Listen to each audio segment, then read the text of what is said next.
Urusan dunia, disibukkan dengan urusan harta, yakni di masjid-masjid, di musola-musola, di surau-surau terdengar panggilan sholat.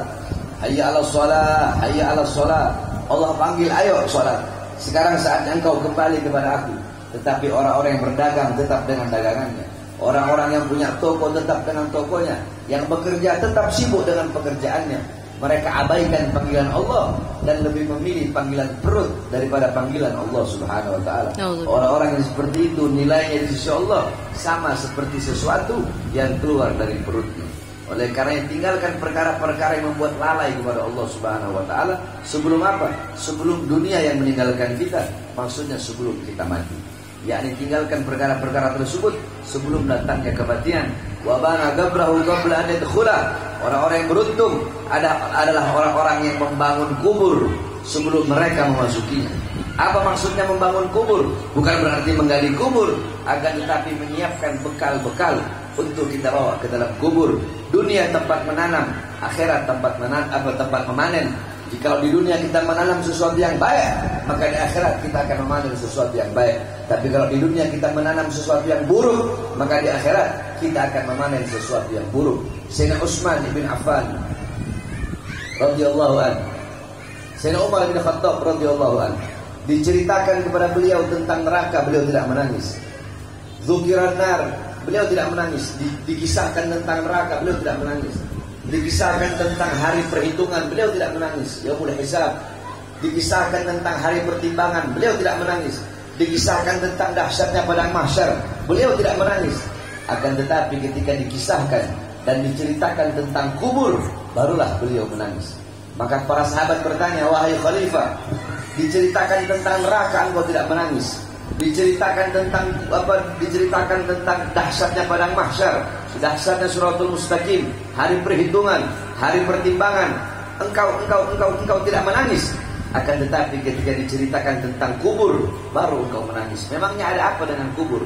Beliau menjawab, al-kubru awwalu manzilatil akhirah. Kubur adalah rumah pertama akhirat. Orang kalau dikubur selamat, maka kesananya dia bakal selamat. Rumah pertama akhirat adalah kubur. Rumah kedua akhirat adalah hari kebangkitan. Rumah ketiga akhirat pada mahsyar.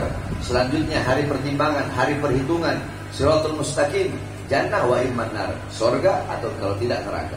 Rumah pertama adalah kubur. Orang kalau dikubur selamat, kata Syekh Umar bin Khattab, maka kesananya bakal selamat. Ketika orang di rumah pertama selamat, maka ketika dia melewati rumah-rumah selanjutnya, itu pun akan selamat. Akan tetapi orang kalau dalam kubur tidak selamat, dikubur udah gak selamat, kesananya dia gak bakal selamat. Makanya diceritakan neraka, aku tidak menangis. Padang mahsyar aku tidak menangis, aku menangis ketika diceritakan rumah pertama, yaitu alam kubur. Karena aku tidak tahu aku akan selamat atau tidak dalam kubur. Dalam kubur kita sendiri, kita sepi, kita sunyi, tidak ada teman. Tidak ada teman menemani kita dalam kubur. Tidak ada kekasih menemani kekasih dalam kubur. Kekasih kita nggak ada dalam kubur. Bapak tidak menemani anak, anak tidak menemani orang tua, suami tidak menemani istri, istri tidak menemani suami. Terus siapa teman kita dalam kubur? Teman kita dalam kubur adalah amal-amal kita ketika kita hidup. Maka perbanyak, mumpung masih hidup, perbanyak amal ibadah untuk nanti kita bawa ke dalam kubur. Yang terakhir, wa arda rabbahu qabla an yalqa. Orang-orang yang beruntung adalah orang-orang yang ridha kepada Tuhannya sebelum nanti dia bakal berjumpa dengan Tuhannya, yaitu Allah Subhanahu wa taala. Apa maksudnya ridha? Ridha menjalankan perintah Allah dan menjauhi segala larangan Allah Subhanahu wa taala. Taat, patuh, tunduk kepada Allah. Tanamkan dalam hatimu kecintaan kepada Allah Subhanahu wa taala. Tanamkan dalam hatimu rasa takut kepada Allah. Tanamkan dalam hatimu tidak pernah merasa aman dari azab dan siksa Allah Subhanahu wa taala.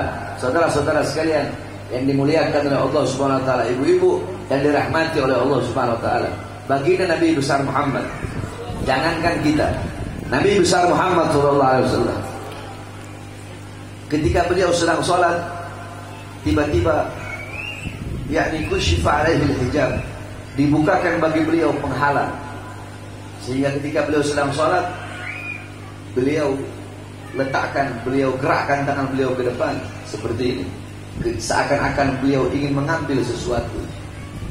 Kemudian beliau letakkan lagi tangan beliau. Setelah beberapa saat beliau mundur seperti ketakutan. Ketika Ketika beliau mundur, beliau berkata, ha'ana minhum. Beliau lanjutkan sholat. Beliau salam, assalamualaikum warahmatullahi. Assalamualaikum warahmatullahi. Para sahabat bertanya, apa yang terjadi ya Rasulullah? Yang pertama, engkau menggerakkan tanganmu ke depan. Kemudian yang kedua, engkau mundur. Apa kata Rasulullah? Dibukakan bagiku penghalang, sehingga ketika aku sedang sholat tadi, Allah memperlihatkan. Yang pertama, Allah perlihatkan sorga. Aku melihat dengan mataku